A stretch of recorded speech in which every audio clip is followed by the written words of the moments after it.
Hello students, अब हम पढ़ेंगे डिमांड एंड टाइम डिपॉजिट्स के बारे में। इससे पहले मैं आपको मॉनेटरी पॉलिसी से रिलेटेड एक chapter number 6 pulse Arihant economy for UPSC prelims में फर्स्ट चैप्टर में आपको पढ़ा चुकी हूँ, यानी कि फर्स्ट पार्ट इसका मैं अपलोड कर चुकी हूँ।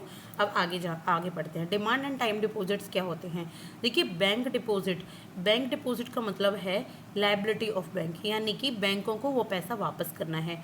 आप कुछ अमाउंट रखते होंगे ना बैंक में, या तो आप ऐसा अमाउंट रखते होंगे एफडी, आरडी, या फिर आप नॉर्मली सेविंग अकाउंट आपका या करंट अकाउंट बैंक में होगा, तो उसी को बैंक डिपॉजिट्स कहा जाता है। और जो बैंक डिपॉजिट्स है वो बैंक के लिए लायबिलिटी होती हैं, यानी कि वो पैसा उनको बैंक को आपको वापस करना है।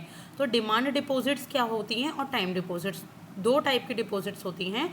डीडी डिमांड डिपॉजिट्स किसको कहते हैं कि डिमांड के बेस पर आप इसको विदड्रॉ कर सकते हो, यानी कि जब भी आप पैसा चाहते हो, दिन में, महीने में, हफ्ते में, आपकी जैसे जैसे रिक्वायरमेंट होती है या डिमांड होती है, तो आप इस पैसे को विदड्रॉ कर सकते हो बैंक से। ये इसके एग्जांपल है current account and saving account.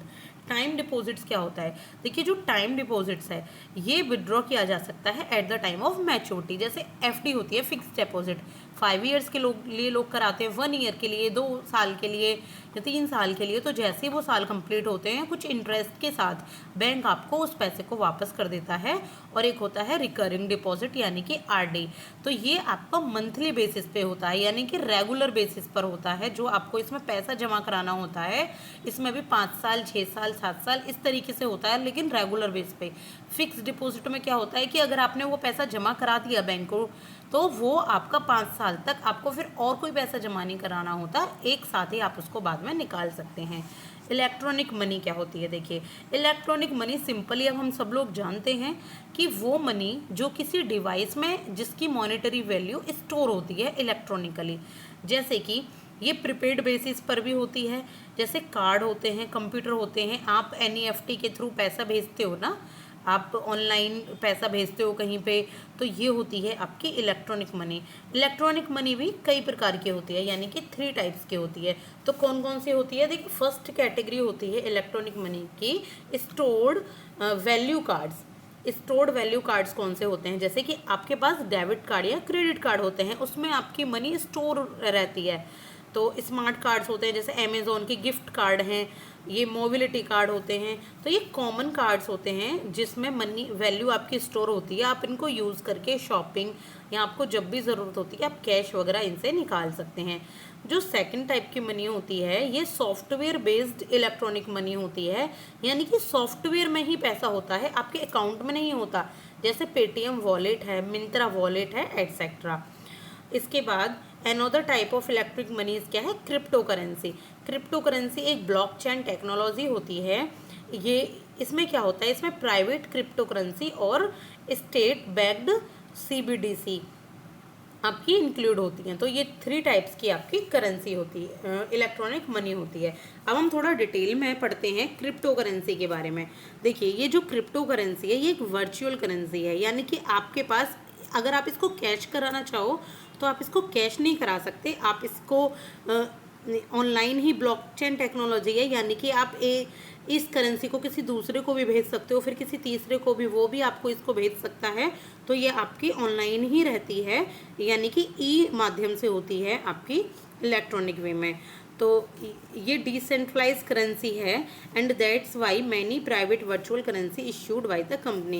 ये एक डिसेंट्रलाइज्ड करेंसी है, यानी कि इसकी अथॉरिटी किसी के पास नहीं होती, और बहुत सारे जो प्राइवेट वर्चुअल करेंसी होती हैं वो कंपनी के द्वारा ही आपकी इश्यू की जाती हैं।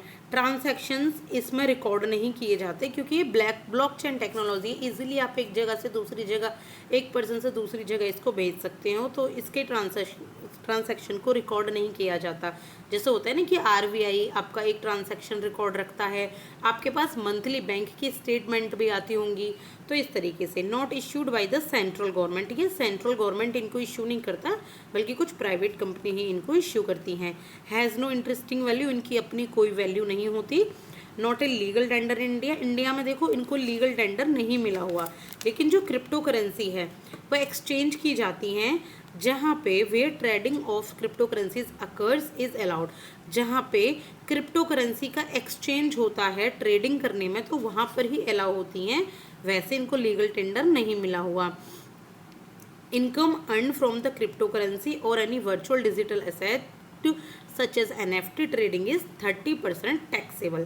ये आपने पढ़ा ही होगा आपने लास्ट ईयर वाले बजट में कि 30% का टैक्स क्रिप्टो करेंसी पर भी लगेगा अगर आपको इससे कोई भी इनकम अर्न हुई है तो। एल साल्वाडोर एक एल्वे साल्वाडोर कंट्री है, वो फर्स्ट कंट्री बन गई है जिसने क्रिप्टो करेंसी को लीगलाइज किया था। अब आप मेरे को ये बताएं कि एल साल्वाडोर कहाँ पर है, और फिर मुझे आप कमेंट करें कि एल साल्वाडोर कौन से आपके कंटिनेंट में पड़ता है। तो फिर मैं इसके बाद नेक्स्ट वीडियो में मैं आपको स्टेबल कॉइन्स और सेंट्रल बैंक डिजिटल करेंसी के बारे में अभी सारी इन्फॉर्मेशन देती हूँ। Thank you so much.